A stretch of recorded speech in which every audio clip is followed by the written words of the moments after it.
For more great content, hit the subscribe button and ring the bell.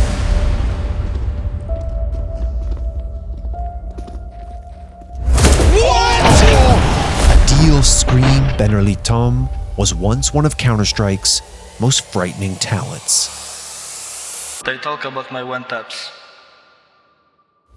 He was a mechanical god. He possessed aim like no other, and he could find a headshot in a heartbeat. The CT side, 3 players trying to damage each other, but here comes ScreaM with his AK. They need to be careful, they don't face him one at a time. We know what his aim is like. ScreaM was supposed to be a Counter-Strike god, but he didn't reach the heights that many expected of him. It still strikes me as a player who had potential for much, much more. It was a little bit sad to see him not break through. When his career looked to be winding down, Valorant allowed ScreaM to hit the reset button. He knows how to shoot heads, probably the best out of everybody. And now, ScreaM is back on top. Halfway there, takes down one. Oh, ScreaM! Counter rather, of popping down the old pushing mid to catch them on the way and ScreaM! Oh my god, man!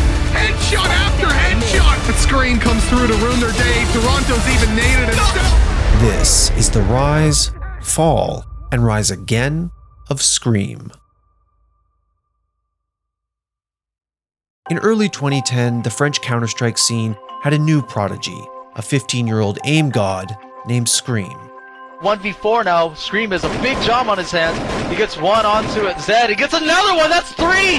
ScreaM spamming away, Neil doesn't get the defuse, and ScreaM, the beast! I have a big brother and he was playing games, he knew Counter-Strike 1.6, and when Counter-Strike Source came up, he bought me the game, and I was so happy about it, but I didn't know anything about computers. I don't know, when I started this Counter-Strike thing, it was so addictive. So I continued and I left basketball. You just started from there, basically, like.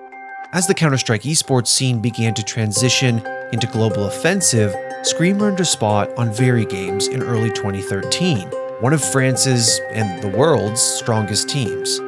He was picking up top-tier LAN experience and showing that even against the highest caliber opposition, his pinpoint accuracy was still something to be feared.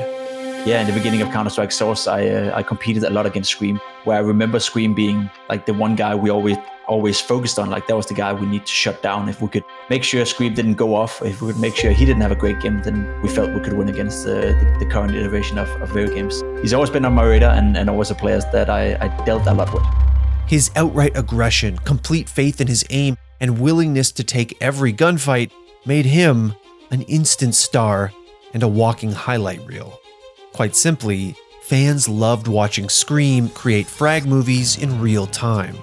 Great shot from Devilwolf onto Smiths, and they're trying to see if they could get it, but look at ScreaM, 1, 2, 3, 4. Oh my god, is he going to go for the ace? I know it's just an eco round, but still.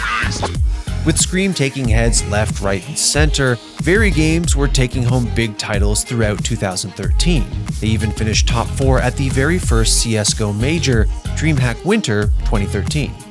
The French have gone through. They will face NIP tomorrow. But Copenhagen Wolves gave us a hell of a game, gave us a lot of excitement. Despite having only 3 years of professional experience, the Headshot Machine ended that year as HLTV's 7th best player in the world. But ScreaM was just getting started. It's just a unique trait, that you have a player who can sort of dictate the game and the pace of the game and change the dynamic of the game single-handedly. Normally you'd need 2 or 3 players to do that together, or you'd need a tactical approach to do that, whereas ScreaM, he had the individual skill on a good day that he could do that by himself. But despite all signs pointing towards ScreaM becoming one of Counter-Strike's true greats, throughout his decade-long career, he never lived up to that expectation. The fall of ScreaM.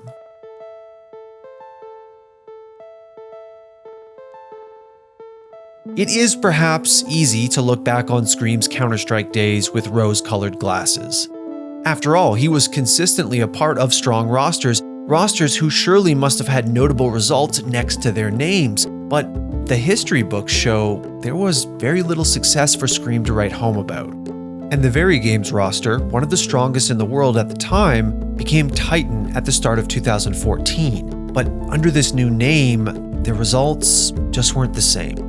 He's looking for Satirius to help. He jumps, but he doesn't get the kill. But Kucher picks up a second. Dozier coming up huge, picking up the kill. Kucher get another one. Smith, the last man standing in a 1-on-3 as Dozier is sitting inside a pit, and Titans have fallen. Right here, and now it is MVK alive 1v5. Gets one kill, the parting shot, but that is going to be it. Device ends him, and Team Dignitas will be securing the second seed in Group D here over Titan. You see a Titan member, then give him a hug, because I feel like that was, they deserve more of a chance than they got here. Buy them some wine. And the misfortune only continued. Under his next organization of Epsilon Esports, ScreaM was absent from the DreamHack Winter 2014 major after a teammate named SF was VAC banned.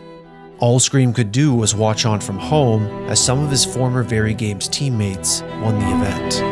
Facing himself, he's going to spot MVK first, he goes down! Hail DLC, they pick it up! And look at that, they can hardly believe it!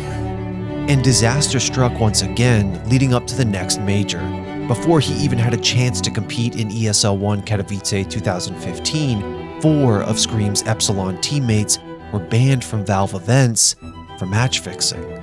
Although ScreaM was not a guilty party, he was forced to miss out on 2 majors in what was arguably the prime of his Counter-Strike career.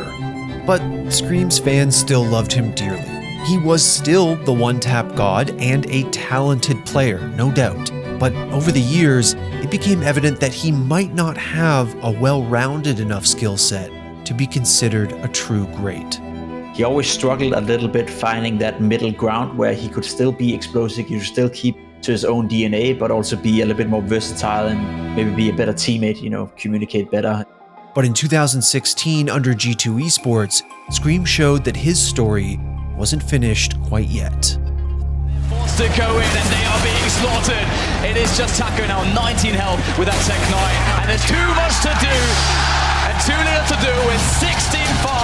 G2 are your ECS Season 1 champions. Showings. I mean, ScreaM was the top-rated player at the entire event, followed by Shox, followed by RPK. So they actually had 3 of the top-rated players at the event. Against the world's best, ScreaM was electric throughout Season 1 of the Esports Championship Series, and he was crowned MVP of the Grand Finals. Maybe even he should be the MVP of the tournament, the Jason Bourne MVP of the tournament. I just made that up. I think that would be, a fair statement to say, because a lot of times when we talk about G2, we talk mostly about Shox and ScreaM, but they are the driving forces of the team. Just weeks later, at the major ESL 1 Cologne, he was back to a disappointing reality. Flusher rounding the corner now, he's got an opportunity, and even without armor we can see Dennis moves in, he finds the final kill, and a full save. Fnatic are going to close out against G2, 16-13, continuing the curse for the French roster, and moving Fnatic forward. They're not out of the groups just yet. But even still, HLTV placed ScreaM 9th in their player rankings for 2016, and it looked like maybe, just maybe, the one-tap god was on his way back to where he belonged. But that's not how this story played out. His time on G2 fizzled out with yet another poor major performance, and a 16-month stint on Team Envy was much the same. I do feel a little bit sad thinking about it, because I think when you look back at history of Counter-Strike, there's very few unique players like ScreaM, and you'd like them to succeed one way or another. And it's not like he's had a poor CSGO career, he has been up there, but it still strikes me as a player who had potential for much, much more. After Envy released their entire roster in June of 2018, ScreaM, for the first time in his career, was lacking options. He'd been part of nearly every major French organization. He joined forces with some of the best the region had to offer, and yet, for varying reasons, it never worked out in the long term. So, the former top 10 player in the world was resigned to playing for smaller organizations and informal stacks, none of which were exactly in major contention. The ending of his career, it happens often, I would say. It's all about knowing when to exit, and I think ScreaM perhaps stayed around for a little bit too long, but then again, what was the alternative, right? Back then there was no Valorant. ScreaM was competing at smaller tournaments, losing to weaker sides, and his final LAN at a niche Polish event was an underwhelming way for a legend of the game to bid farewell. At this point, the big opportunities and the illustrious competitions were passing ScreaM by, but as is the recurring story with struggling Counter-Strike players, a new opportunity would revitalize his career. The rise again of ScreaM.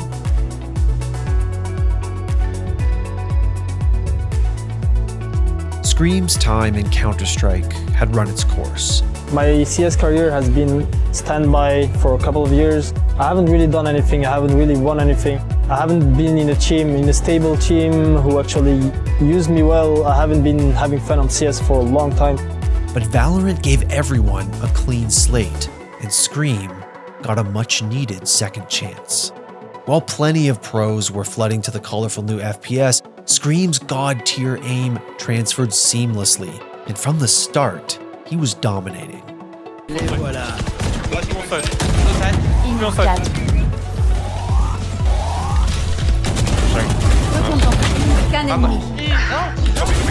Message envoyé. Quoi de moins?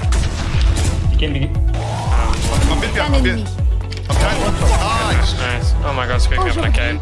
Before long, fans were looking at ScreaM as the true standout European player in Valorant.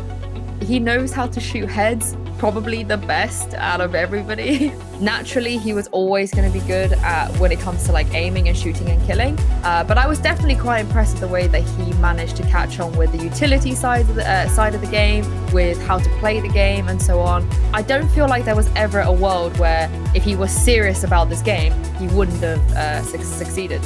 In June of 2020, ScreaM's career resurgence landed him a stand-in spot on Fish 123, one of the top orgless sides in Europe. ScreaM, he was still the same ScreaM. The game just evolved around him. His style of play makes so much more sense for Valorant than the end of his career in CSGO, I feel like. And that's why you're seeing this resurgence of this god-tier player that he was back then, and you can see it in this round. But by August, that orgless status was no more. The now veteran player was back with one of the world's biggest organizations, and as Valorant began to thrive, he was ready to stake his claim at the top of an esport once again. Although Liquid struggled at First Strike and Stage 1 of the Valorant Champions Tour, ScreaM and company soon made their mark.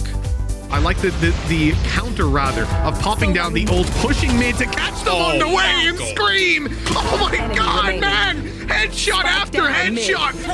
And ScreaM comes through to ruin their day. Toronto's even naded himself, and ScreaM aces it out. This is what it comes down to. One round between the winning and losing of this one. Yampi going to deliver the bullets and the knives. Yampi up on top. That's two. That's everything they need. Liquid walk away being the EMEA Challenger Playoff champions. Iceland awaits. Same can be said for Fnatic, but they are the champions of the MEA. In May of 2021, they edged out Fnatic to become the EMEA Challengers Finals champions and headed to Stage 2 Masters in Reykjavik, Iceland, Valorant's first ever international LAN event with the wind in their sails. Amazing stuff here so far from Liquid, deflecting this attack. ScreaM is tapping the heads, that's what he does, that's who he is. And that is a sad situation for Vikings as ScreaM closes it with a beautiful 4K. Ultimately, Liquid's regional rivals Fnatic trumped them in that event, but ScreaM helped drive his team to a 4th place finish. And although they didn't win, ScreaM was finally back on the big stage and striking fear into the hearts of his opponents once again. 3v3 afterplant now for Crew. Oh, orbital strike comes through. That forces B&J into a fight there. So now Liquid with perhaps the last effort coming through from A main. There's Mazzino with the defense. That one, not the second is ScreaM, of course. In Stage 3, though, Team Liquid stumbled. Eventual Masters winners and arguably the strongest team in Valorant, Gambit Esports denied Liquid qualification to Berlin. He delivers the first headshot and now tries to reposition up above the rope, and the shots will not land. They look to now claim their spot in Masters. One more to go. Just a few of these players low, but we've seen clutches again and again. This time, Nat side swipes and leaves Yampi alone. Gambit are going to Masters. Going into that series, I think people didn't expect Liquid to put up such a big fight. They're going to beat Gambit here. This is kind of crazy and pretty unexpected. And I think that's one of the most heartbreaking ways I've ever seen a team lose.